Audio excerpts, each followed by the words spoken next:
பகவத கதை கேட்டிடுவோம், ரகதாளத்துடன் பாடிடுவோம், சோகமோக படமாட்டோம், மகரிகமாய் பழகிடுவோம். கோவிந்தனுக்கு ஆட்பட்ட குடும்பம் அம்மா எங்கள் குடும்பம், கோவிந்தனுக்கு ஆட்பட்ட குடும்பம் அம்மா எங்கள் குடும்பம். சத்குருநாத் மகாராஜ் கி ஜெய். பரீட்சித்து பிராயோபவேசம் பண்ணி கங்கை கரையில உட்கார்ந்தான். ஸ்ரீ சுகர் பாகவதம் அப்படிங்கிற ஒரு சாஸ்திரத்தை உபதேசம் பண்ணினார். அந்த பாகவத சாஸ்திரம் தேவர்களுக்கு கூட கிடைக்கலையாம். பரீட்சித்து அப்படி உட்கார்ந்ததுமே தேவர்கள் எல்லாம் இறங்கி வரா. அவளுக்கு என்னன்னா, ஏதாவது ஒரு உயர்ந்த விஷயம் அது நமக்கு வேணுமே, நமக்கு வேணுமே, நம்ம இடத்துல இருக்கணுமே அப்படிங்கிற ஒரே ஆசை. தேவாஹா ஸ்வார்த்த குஷலாஹா அப்படின்னு எல்லாமே தங்களிடத்துல இருக்கணும் அப்படின்னு ஆசைப்படுவா. அப்படி ஒரு சுபாவம் அவளுக்கு. அவ என்ன பண்றா, அவ விஷயத்துல அவ கையில ஒரு அமிர்தம் அப்படிங்கிற ஒரு விஷயம் இருக்கு. அதை சாப்பிட்டா கிழத்தனம் வராது, மரணம் வராது, அப்படி ஒரு ஔஷதம் அது. அப்படி அமிர்த கலசத்தை கொண்டு இப்படி கையில நீட்டிட்டு, ஏ பரீட்சின் மகாராஜா, உனக்கு கதாமிருதம் கிடைச்சிருக்கு, எங்க கையில அமிர்தம் இருக்கு, இந்த அமிர்தத்தை நீ எடுத்துக்கோ, அந்த கதாமிருதத்துக்கு எங்களுக்கு கூட அப்படின்னு கேக்குறா. சுக்கரம் அப்படி பாக்குறார். பரீட்சித் என்ன பண்ண போறான், கொஞ்சம் இப்படியும் அப்படி திரும்பி நன்னா இருக்கே இந்த டீலிங் அப்படின்னு நினைச்சிருந்தாருன்னா அந்த கணத்துல மறைஞ்சிருப்பார்.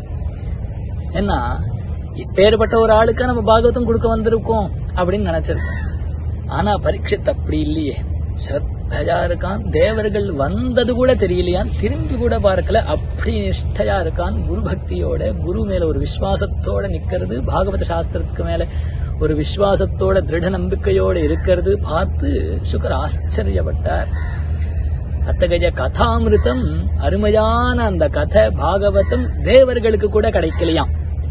அதனால இந்த பூமியில பறந்தவாளுக்கு மட்டும்தான் கிடைச்சிருக்கு.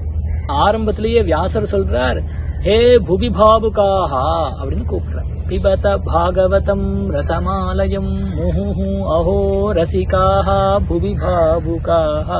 ஹே ரசிகர்களே, பாபுக பக்தர்களே, இது உங்களுக்கு தான் கிடைச்சிருக்கு. முஹு முஹு பிபத, மீண்டும் மீண்டும் குடிங்கோ, மீண்டும் மீண்டும் குடிங்கோ அப்படிங்கிற கத்தரார், கதர்றார். இந்த பூமியில பறந்து மனுஷாலா இந்த கதை யாரு எடுத்துக்கலையோ, ஒரு சொட்டு கூட யாரு பானம் பண்ணலையோ, அவளை பார்த்து தேவர்கள் நினைக்கிறாளாம், ஆஜன்ம மாத்திரமபி ஏன சட்டேன கிஞ்சித் சித்தம் விதாய சுகசாஸ்திர கதான பீதா சாண்டாலவச்ச கரவத் பததேன நீதம் மித்யாஸ்வஜன்ம ஜனனி ஜனி துக்கபாஜா.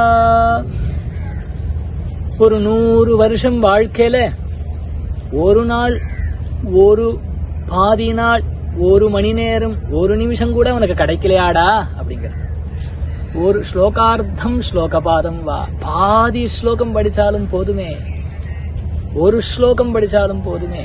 இப்பேற்பட்ட அருமையான பாகவதம் கிடைச்சிருக்கே, அப்படி ஜன்மா பூர வியர்த்தமா போறதேப்பா. எவன் ஒரு தடவை கூட பாகவதம் ஒரு ஸ்லோகம் கூட படிக்கலையோ அவன் ஜன்மாவே வியர்த்தமா போக்கப்பட்டது அப்படிங்கிறார். அவன் பிறந்ததுக்கு என்ன பயன் அப்படின்னா, என்ன மிச்சம், அவன் பிறந்ததுனால என்ன பிரயோஜனம்னா ஒன்னும் இல்ல, அவனுடைய அம்மாவுக்கு கொடுத்த வயிற்று வலிதான். அவன் பிறக்கும் போது ஒரு பிரசவ வலி ஏற்படுறது இல்லையா, அதுதான் மிச்சம் அப்படிங்க. அவன் தாயாருக்கு கொடுத்த ஒரு சுமைதான். जीवञ्छवो निगदितः सतु पापकर्मा येन श्रुतं शुक कथावचनं न किञ्चित् धिक्तं नरं पशुसमं भुवि भाररूपं एवं वदन्ति दिवि देव समाजमुख्याः.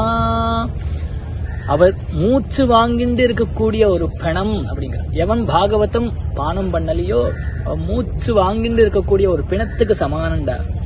சது பாப கர்மா, மகா பாவியா இருந்தாலொழிய அப்படி பாகவதத்துல ருச்சி போகாம இருக்காது ஒருத்தனுக்கு.